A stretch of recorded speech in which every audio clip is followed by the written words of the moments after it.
National crime agency ने सुलेमान शहबाज शरीफ और शहबाज शरीफ के जो बैंक अकाउंट्स और जो एसेट्स हैं यूके में उनको फ्रीज़ कर दी। बरतानवी कानून के तहत जितने भी जो एसेट्स थे उन सब का फोरेंसिक एनालिसिस हुआ। 9 दिसंबर को नेशनल अकाउंटेबिलिटी ब्यूरो के एक बहुत सीनियर ऑफिसर लंदन सुलेमान तकरीबन 20 साल का जो रिकॉर्ड है उसको देखा। इस वक्त हम मौजूद हैं वेस्टमिंस्टर मजिस्ट्रेट्स कोर्ट के बाहर और लंदन की इस अदालत से पाकिस्तान की सियासत और पाकिस्तान के हवाले से एक बहुत अहम फैसला आया जिसके फार रीचिंग कॉन्सिक्वेंसेस हैं। एक बहुत high profile money laundering investigation हुई है बरतानिया में। 18 महीने तक ये मनी लॉन्ड्रिंग इन्वेस्टिगेशन हुई और ये इन्वेस्टिगेशन रिलेट करती है leader of the opposition Shahbaz Sharif और उनके बेटे सुलेमान शहबाज शरीफ से मुताल्लिक़।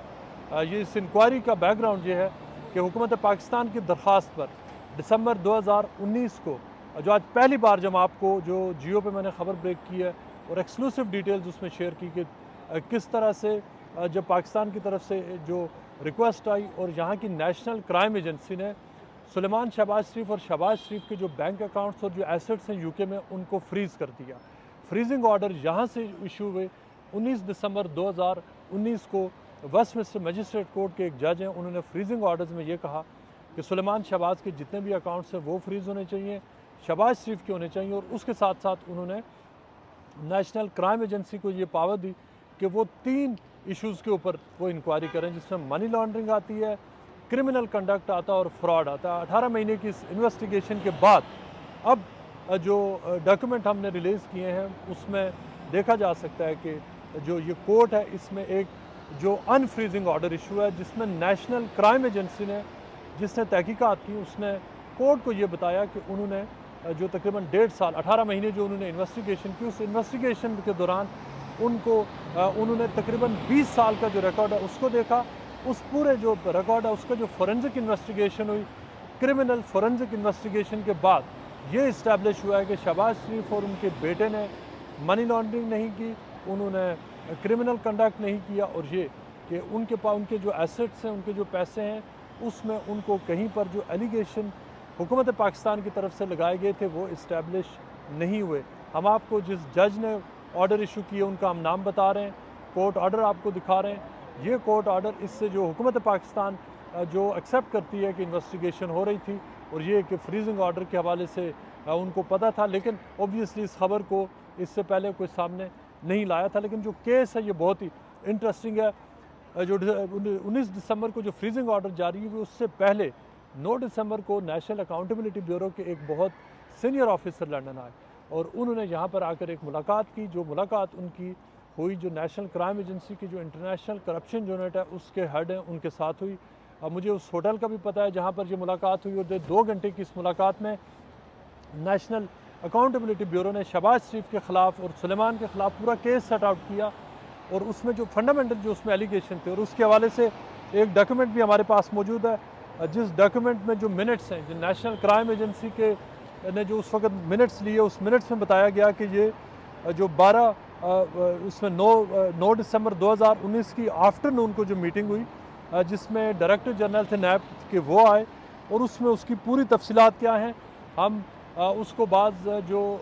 रीज़न है उसकी बुनियाद पर वो सारी डिटेल्स तो नहीं बता सकते, लेकिन हमारे पास वो सारी मीटिंग के मिनट्स मौजूद हैं, नाम मौजूद हैं और उसमें ये कहा गया कि जो शहबाज शरीफ हैं जो उन्होंने अपने एसेट्स उन्होंने थाउजेंड्स ऑफ टाइम उनके बड़े जब वो इक़्तिदार में आए यानी और ये भी कहा गया कि उनके जब वालिद ज़िंदा थे तो वालिद ने उनको जो दौलत इनहेरिट की है वो बहुत एक छोटी सी वो बनती है वो एसेट में अगर देखा जाए तो वो कई करोड़ों में हो सकती है लेकिन अरबों में नहीं हो सकती। लेकिन उसमें जो इम्प्लिकेशन ये थी कि उसके बाद शहबाज शरीफ जब वो पंजाब के वज़ीर आला बने, नवाज शरीफ इक़्तिदार में आए तो उन्होंने जो अपनी पोजीशन थी जो अथॉरिटी थी उसको अब्यूज़ करते हुए उन्होंने अपनी वेल्थ बनाई है। लिहाजा उसके बाद से चूँकि अगर अब्यूज़ ऑफ पोजीशन है तो उसमें जो शहबाज शरीफ के केस में उनके चूँकि पाकिस्तान से उनकी जो सुलेमान शहबाज के अकाउंट में बहुत सारे पैसे पाकिस्तान से आ रहे हैं और पिछले 20 साल से आ रहे हैं और लंदन से भी आपको सुना होगा कि जो पापड़ वाला और जो रेडी वाले की जो एक बड़ी मशहूर स्टोरी चलती है कि लंदन से भी पैसे मुख्तलिफ रेमिटेंसेज और जो TTs हैं उसके ज़रिए पाकिस्तान के। लिहाजा ये कहा गया कि ये सारी जो मामलात हैं ये प्रोसीड्स ऑफ क्राइम एक्ट उसके तहत ये इंक्वायरी हुई और इंक्वायरी में क्लियरली लिखा है कि ये हुकूमत पाकिस्तान की रिक्वेस्ट पर हुई और उसमें उनको बताया गया कि पाकिस्तान में वो जो तकरीबन 25 से 30 केसेस बनते हैं मुख्तलिफ कंपनीज़ के हवाले से, ये सारे पैसे करप्शन के हैं। उसके अलावा ये भी बताया गया नेशनल क्राइम एजेंसी को कि इन टोटल जो पैसे जो शहबाज शरीफ और सलेमान ने बनाए हैं वो तकरीबन 35 अरब रुपीज़ बनते हैं। उसमें FIA का जो केस है उसके बारे में बताया गया, नैब का केस और जो दीगर जितने भी केसेस हैं उसकी बुनियाद पर जो नेशनल क्राइम एजेंसी ने ये इन्वेस्टिगेशन शुरू की। 2004 में एक शहबाज शरीफ ने एक फ़्लैट लिया था, उस फ्लैट की पूरी जो फॉरेंसिक इन्वेस्टिगेशन हुई उसकी उनसे रसीदें ली गई, यानी $1000 पाउंड से ऊपर बरतानवी कानून के तहत जितने भी जो एसेट्स थे उन सब का फॉरेंसिक एनालिसिस हुआ, फॉरेंसिक इन्वेस्टिगेशन हुई। और उसके बाद जो उसके साथ साथ और ये इन्वेस्टिगेशन चली है 3 ममालिक में। ये पाकिस्तान में इंटरनेशनल इन्वेस्टिगेशन थी, पाकिस्तान में, दुबई में और लंदन में ये इन्वेस्टिगेशन हुई, जिसमें हुकूमत पाकिस्तान, बरतानिया की हुकूमत और UK की ऑब्वियसली हुकूमत है उसने तावन किया। UK के हवाले से नेशनल क्राइम एजेंसी ने यहाँ तक होम ऑफिस को लिखा कि सुलेमान शहबाज शरीफ के बारे में हुकूमत पाकिस्तान ये चाहती है कि उनका वीज़ा कैंसिल किया जाए और उनको एक्स्ट्राडाइट किया जाए पाकिस्तान। ये भी मामला होम ऑफिस ने इस हवाले से कोई स्टेप नहीं लिया, लेकिन होम ऑफिस में ये केस गया। उसके साथ साथ जो रेवेन्यू एंड कस्टम्स का जो डिपार्टमेंट है, रेवेन्यू एंड कस्टम्स के डिपार्टमेंट को NCA के कहने पर उन्होंने एक सेपरेट इन्वेस्टिगेशन की कि क्या सुलेमान शहबाज ने सारे टैक्सेस और सारी चीज़ें उन्होंने पे की हैं या नहीं। इस सारी चीज़ की वहाँ पर बात हुई और सारी जो पूरी तफसीलात हैं इसमें जो अमूमन होता ये है कि जो मनी लॉन्ड्रिंग की इन्वेस्टिगेशन होती है वो 6 ईयर्स बैक जाती है, लेकिन अब नए कवानीन के तहत और ख़ास तौर पर जो अनएक्सप्लेन्ड वेल्थ ऑर्डर और जो एसेट्स या फ्रीजिंग ऑर्डर्स हैं उनके तहत अगर कोई इस तरह की डेवलपमेंट हो तो नेशनल क्राइम एजेंसी के पास ये इख्तियारात हैं कि वो बैक डेट जा सकते हैं। लेकिन इस केस में कोर्ट ने उनको बाकायदा तौर पर ये इख्तियार दिया और हमारे पास ये डॉक्यूमेंट्स मौजूद है कि आप you can go back as far as you can. तो उसमें जो शहबाज शरीफ जब एग्ज़ाइल में यहाँ पर आए थे जो परवेज़ मुशर्रफ के कू के बाद, उसमें जो 20 साल के शहबाज शरीफ के अकाउंट्स की इन्वेस्टिगेशन हुई। शहबाज 3 ऐसे मुख्तलिफ जो अकाउंट्स फ्रीजिंग ऑर्डर्स थे वो सुलेमान शहबाज के अकाउंट्स के अलावा एक और ऑर्डर भी नेशनल क्राइम एजेंसी ने लिया जिसको प्रोब कंसेंट ऑर्डर कहते हैं। प्रोब कंसेंट ऑर्डर के बारे में ये कहा गया कि शहबाज शरीफ को इस हवाले से प्रोब होना है, लिहाजा कोर्ट ने एसेट्स फ्रीजिंग के अलावा प्रोब कंसेंट ऑर्डर भी दिया। उसके बाद ये सारी इन्वेस्टिगेशन हुई और उस इन्वेस्टिगेशन में जो शहबाज शरीफ के 20 साल के अकाउंट चेक किए गए। एक और जहाँ पर नेशनल क्राइम एजेंसी ने एक एप्लीकेशन दायर की जिसमें उन्होंने कोर्ट से कहा कि वो चाहते हैं कि शहबाज शरीफ के जितने भी अकाउंट्स हैं और जो ख़ास तौर पर उनका जो हबीब बैंक UK का अकाउंट है और उसके अलावा एक ऐसा अकाउंट जो वो बंद हो चुका है कि वो उसके ऊपर एक्सेस चाहते हैं, लिहाजा उनको वो एक्सेस भी कोर्ट ने जो थ्रू उसमें उनके वकला से बात की कि अगर वो एग्री नहीं करेंगे तो प्रोडक्शन ऑर्डर जारी होगा। लिहाजा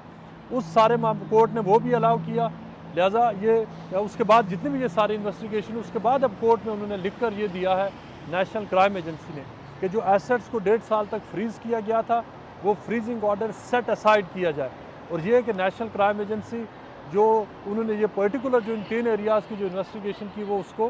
कंटिन्यू नहीं करेगी, उसको ख़त्म कर रही है। और उसकी वजह यह है कि उसमें मनी लॉन्ड्रिंग, क्रिमिनल कंडक्ट और जो फ्रॉड है उसके हवाले से किसी किस्म का कोई सबूत नहीं आया। नेशनल क्राइम एजेंसी ने लिख कर दिया है कि जो प्ली थी कि जो एसेट्स हैं उनको रिकवर किया जाए और पाकिस्तान के हवाले किया जाए, चाहे वो 5000 पाउंड होते या 5 लाख पाउंड होते या 5 मिलियन पाउंड होते, ऐसा कोई रिकवरेबल एसेट उनको नहीं मिला है। और यही वजह है कि नेशनल क्राइम एजेंसी ने इस केस को यहाँ पर बंद कर दिया और जो सुलेमान के जो अकाउंट्स हैं और शहबाज शरीफ के जो बरतानिया में अकाउंट्स हैं उनको आज से 2 हफ्ते पहले रिलीज़ कर दिया है। और उस हवाले से उनके जो पैसे जो जितना भी कुछ उन्होंने फ्रीज़ किया हुआ था वो उन्होंने क्लियर कर दिया। मनी लॉन्ड्रिंग की इन्वेस्टिगेशन ये बाकायदा तौर पर बंद हो चुकी है। इस पूरी इन्वेस्टिगेशन में और भी बहुत सारी कई ऐसी स्टोरीज़ हैं कि जो आज तक सामने नहीं आई हैं, उनके हवाले से भी हम आपको बताएंगे अगले दिन।